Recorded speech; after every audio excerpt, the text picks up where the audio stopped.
Bom dia, pessoas! Hoje o vídeo é sobre o regime jurídico de maior acompanhado. O regime jurídico de maior acompanhado elimina os institutos de interdição e inabilitação. As pessoas sujeitas às interdições eram aquelas que, por anomalia psíquica, surdez, mudez ou cegueira, se mostravam incapazes de governar a sua pessoa e bens. A surdez, mudez e a cegueira não devem ser consideradas atualmente deficiências que afetem por si só a capacidade para a pessoa se governar a si própria e aos seus bens. Apesar de poderem gerar problemas práticos, não são suscetíveis de conduzir isoladamente a uma perda da capacidade geral mínima que justificasse a interdição, a qual só deveria ser decretada se estivessem associadas a uma anomalia psíquica. Era assim decisivo verificar, para efeitos de interdição, se a pessoa tinha uma anomalia psíquica, a sua gravidade e as suas consequências funcionais. A lei não define anomalia psíquica. A doutrina defende num acórdão que seria pouco aconselhável que o legislador tivesse de harmonizar a definição que este conceito haveria de abranger, pois que a ciência médico-psiquiátrica, a verdadeira autoridade desta matéria, o não pode cristalizar no seu natural, racional e contínuo aperfeiçoamento, sempre permeável à atualização do seu conteúdo. Podemos, porém, adiantar que anomalia psíquica compreende qualquer perturbação das faculdades intelectuais ou inteletivas, afetando a inteligência, a percepção ou a memória, ou das faculdades volitivas, atinentes quer à formação da vontade, quer à sua manifestação. Não era suficiente que a pessoa tivesse uma anomalia psíquica para ser considerado incapaz. Era necessário que se verificasse que, como sua consequência, não fosse autónomo para gerir a sua pessoa e os seus bens. Se estivesse apenas em causa a incapacidade de reger convenientemente o seu património, a pessoa não podia ser sujeita à interdição, podendo eventualmente ser inabilitada. O interdito maior era equiparado a um menor.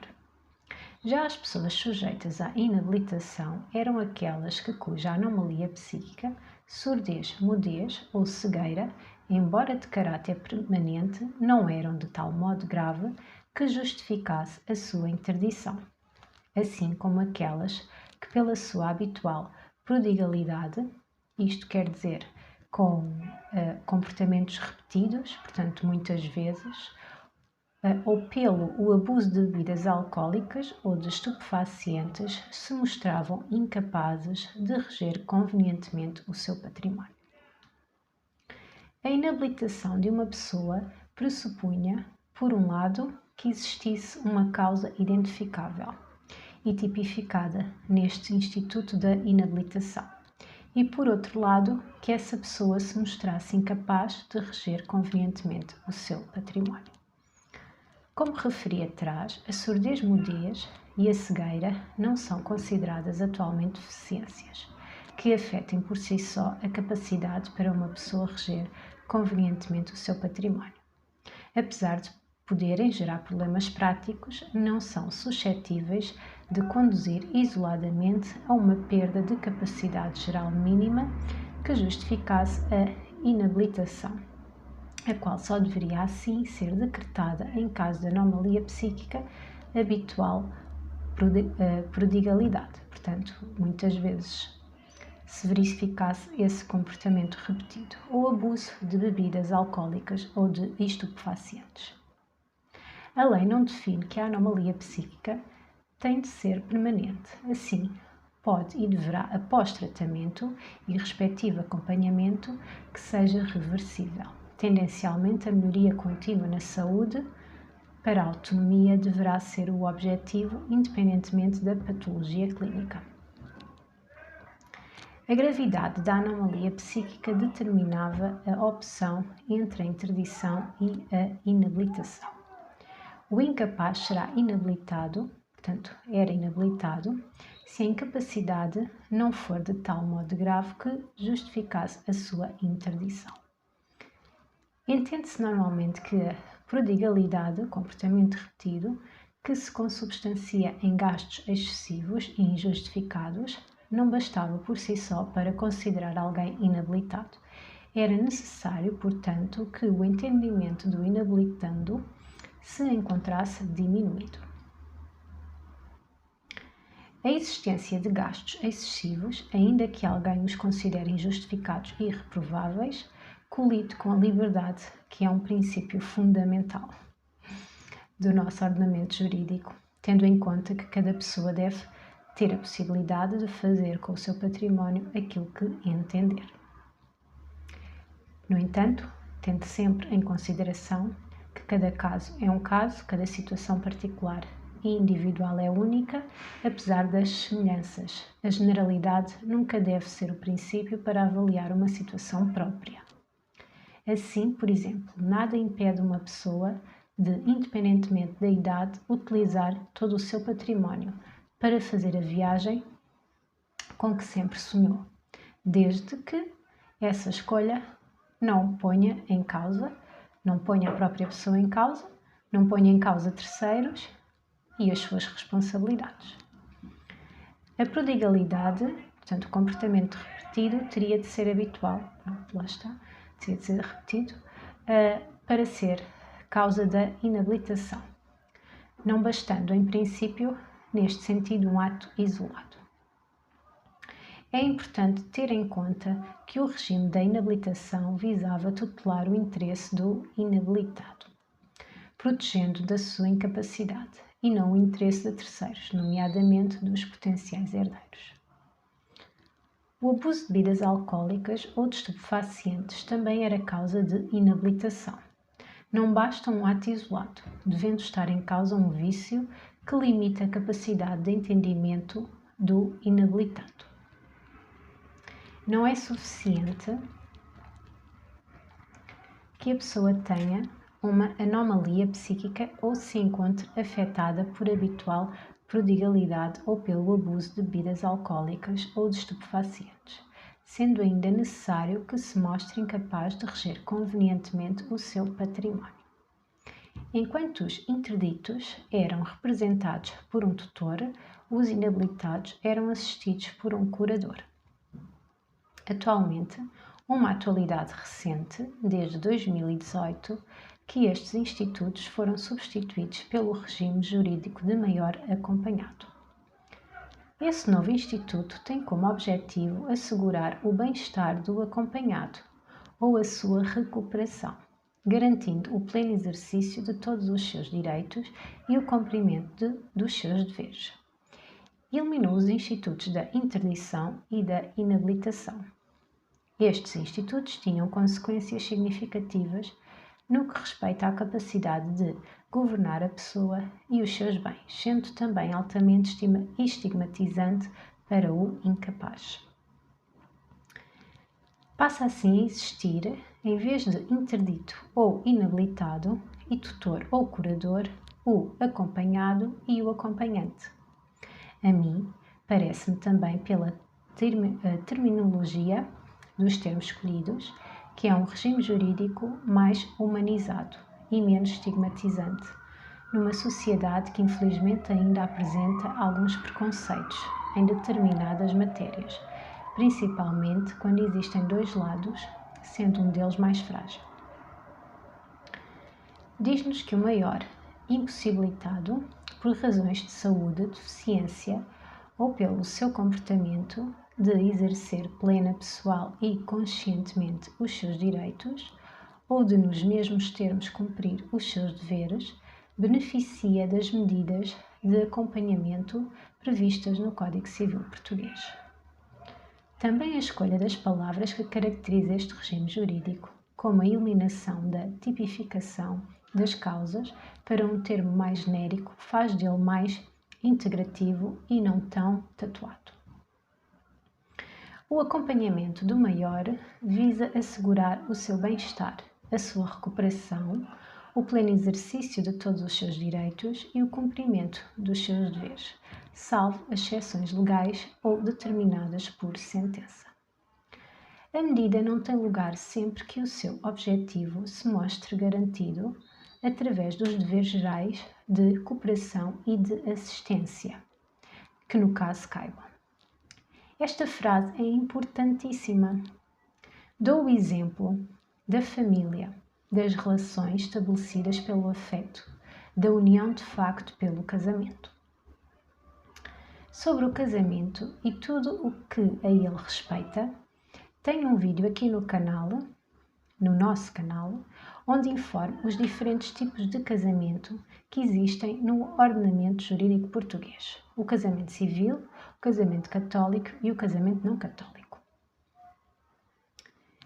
No entanto, independentemente da modalidade que cada pessoa escolha para se unir pelo casamento, a outra é um facto que escolha para se unir pelo casamento a outra pessoa, é um facto que o casamento entrelaça duas pessoas através do afeto, que as vincula aos deveres e direitos dessa teia de lã que escolheram ponderadamente ser. Entre eles está a cooperação e assistência, que tem inerente o amparo e o auxílio. É certo que é mútuo, e por ser mútuo, compreende a ajuda na vida cotidiana, compreende a prestação de cuidados de saúde quando uma das pessoas se encontra numa situação mais frágil. Assim sendo, pela prática da vida diária, a provar esta não teoria e pela constatação da lei, parece-me que o fundamento elencado na alínea B do artigo 1779 do Código Civil Português não se compadece com esses dois factos, uma vez que permite utilizar como fundamento para o divórcio a alteração das faculdades mentais do outro cônjuge, quando dure há mais de um ano e, pela sua gravidade, comprometa a possibilidade de vida em comum. Parece-me que há uma contrariedade. Divórcio implica desfazer a teia de lã entrelaçada, pelo afeto que levou as duas pessoas a tecer, o que resulta no afastamento, de responsabilização, desamparo e no fim da relação pessoal e patrimonial. Deixa de existir a cooperação e a assistência adquirida também pelo casamento. Assim, quando temos uma das pessoas a desistir e a abandonar a outra por motivos de saúde, pergunto: será que a pessoa que exige o divórcio por esse motivo terá entrelaçado o tecido de lã pelos motivos certos? Talvez seja a parte contrária que deveria exigir o divórcio por ter entrelaçado o tecido com um fio muito fininho. Tínhamos ainda o artigo 1784 do Código Civil Português, que na redação que lhe foi dada pelo decreto de lei 496 de 25 de novembro de 1977, determinava que o pedido de divórcio fundado na alteração das faculdades mentais do outro cônjuge deveria ser indeferido, quando fosse de presumir que o decretamento do divórcio conduziria ao agravamento considerável do estado mental do cônjuge requerido, mas foi revogado pela Lei 47 de 10 de agosto de 1998. O regime jurídico de maior acompanhado é requerido pelo próprio ou mediante autorização deste, pelo cônjuge, pelo unido de facto, por qualquer parente sucessível ou independentemente da autorização pelo Ministério Público. O acompanhamento pode ser requerido e instaurado dentro do ano anterior à maioridade, para produzir efeitos a partir desta. O acompanhante maior e no pleno exercício dos seus direitos é escolhido pelo acompanhado ou pelo seu representante legal, sendo designado judicialmente. Também aqui é visível o equilíbrio do novo regime jurídico, uma vez que permite a palavra do lado que tendencialmente é visto como mais frágil e desprotegido. Não ignora assim a vontade e os desejos do acompanhado. Mostra o respeito pelos dois lados. Esse respeito terá que estar presente sempre, mas deverá ser reforçado quando existe uma responsabilização acrescida de um dos lados. Na falta de escolha, o acompanhamento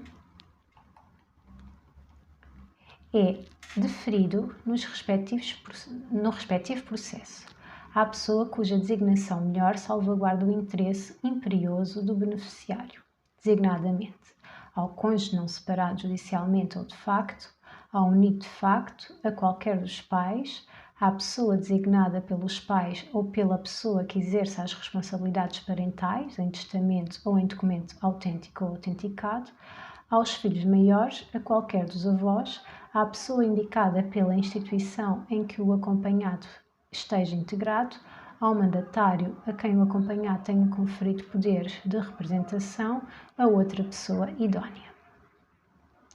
Podem ainda ser designados vários acompanhantes, com diferentes funções, especificando-se as atribuições de cada um. Outra boa novidade. Permite assim a delegação de responsabilidades com a distribuição de tarefas humanizadas. O cônjuge, os descendentes ou os ascendentes não podem escusar-se ou ser exonerados. Os descendentes podem ser exonerados a seu pedido ao fim de 5 anos, se existirem outros descendentes igualmente idóneos. Os demais acompanhantes podem pedir escusa apresentando os fundamentos previstos no artigo 1934 ou ser substituídos a seu pedido ao fim de 5 anos. O acompanhamento limita-se ao necessário. Em função de cada caso, independentemente do que haja sido pedido, o Tribunal pode cometer ao acompanhante algum ou alguns dos regimes seguintes: exercício das responsabilidades parentais ou dos meios de as suprir conforme as circunstâncias, representação geral ou representação especial, com indicação expressa, neste caso, das categorias de atos para que seja necessária, administração total ou parcial, autorização prévia para a prática de determinados atos ou categorias de atos, intervenções de outro tipo devidamente explicitadas. Os atos de disposição de bens imóveis carecem de autorização judicial prévia e específica. A representação legal segue o regime da tutela, com as adaptações necessárias, podendo o Tribunal dispensar a constituição do Conselho de Família. A administração total ou parcial de bens aplica-se com as adaptações necessárias o disposto nos artigos 1967 e seguintes. No exercício da sua função, o acompanhante privilegia o bem-estar e a recuperação do acompanhado, com a diligência requerida a um bom pai de família na concreta situação considerada.